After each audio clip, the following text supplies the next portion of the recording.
तीन बेटियां। सरिता के घर में तीन बेटियां थी। दो नौकरी करती तो एक पढ़ाई। अरे दवाई खत्म हो रही है, कोई है जो लेकर आएगा? तभी बड़ी बेटी रिया आ जाती है। हाँ पापा, ये रही आपकी दवाई। अभी खत्म होने में वैसे 2 दिन बाकी है। 2 दिन पहले ना बोले तो कौन सुनेगा? चिल्लाना तो पहले से पड़ता है ना कि सामान खत्म है।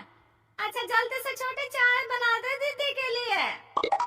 जी माँ। और हाँ, पकोड़े तल लेना, बारिश का मौसम है, मजा आ जाएगा। मैं बाजार से आलू ले आती हूँ माँ, खत्म हो रहे हैं। घर का सारा काम बिल्कुल परफेक्ट चल रहा था। दोनों बेटियां पढ़ाई के बाद नौकरी कर रही थी और छोटी पढ़ाई, पिता की पेंशन और अपना मकान। लेकिन पास की कमला चाची। और रियासिया की माँ, तुम लोगों को कितने सालों से देख रही हूँ, परेशान ही देखा।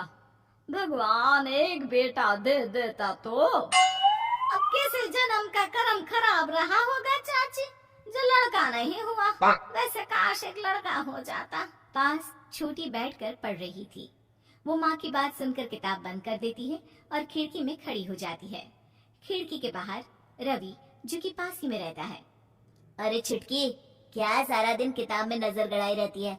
मैं नकल करना सिखा दूंगा तो आराम से पास हो जाएगी। आजा, चलना, सब बाहर खेल रहे हैं।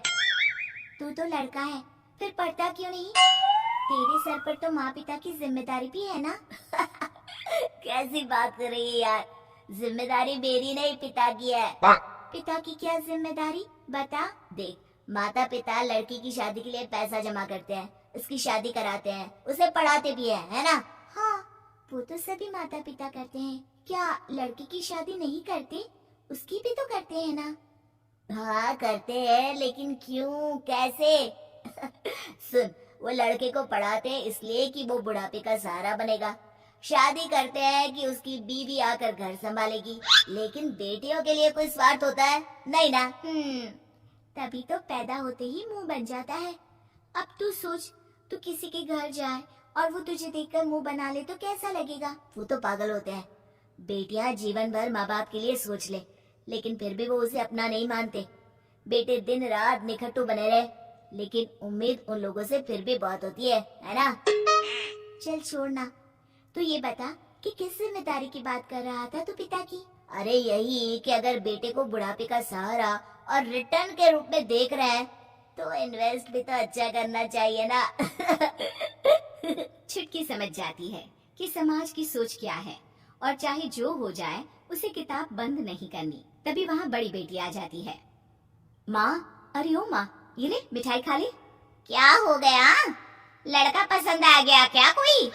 भैया ऐसा हो तो मिठाई ना ही खिला, चली जाएगी तो घर कैसे चलेगा?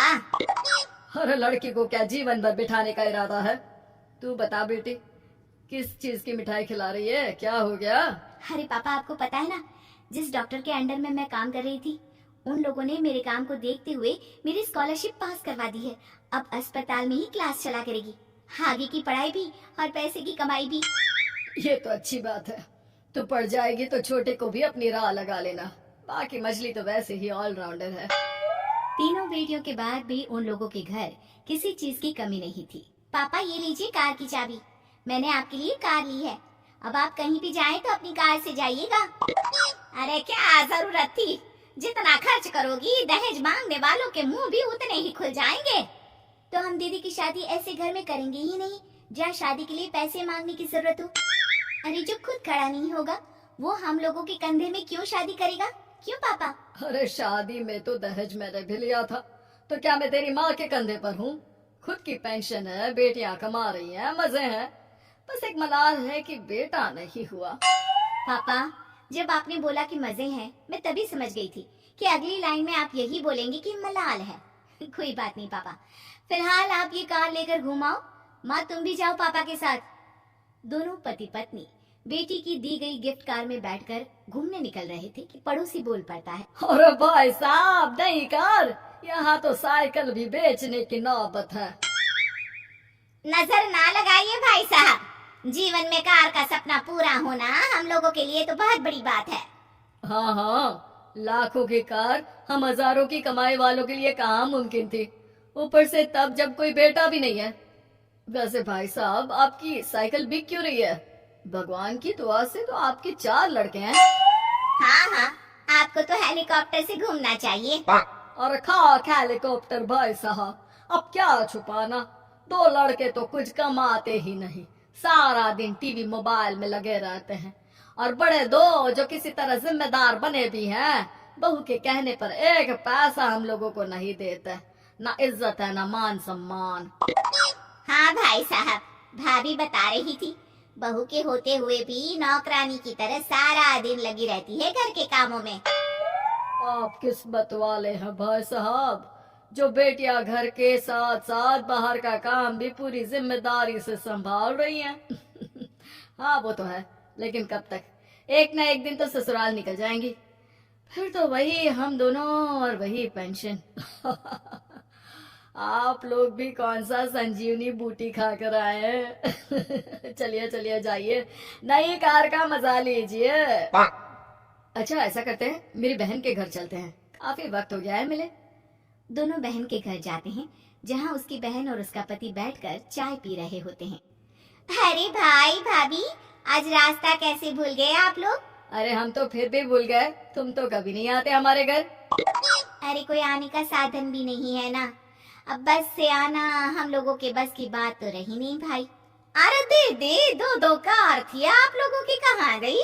भाभी वो तो जिसकी थी वो ले गया। मतलब? 2 बेटे हम दोनों से अलग हो गए हैं, अपनी कार ले गए, अब हम दोनों अकेले, खुद बनाना खुद खाना। भाई बहन के घर से मिलकर बेटी की गिफ्टेड कार में बैठकर निकल जाते हैं। काश हम लोगों को भी लड़का हो जाता।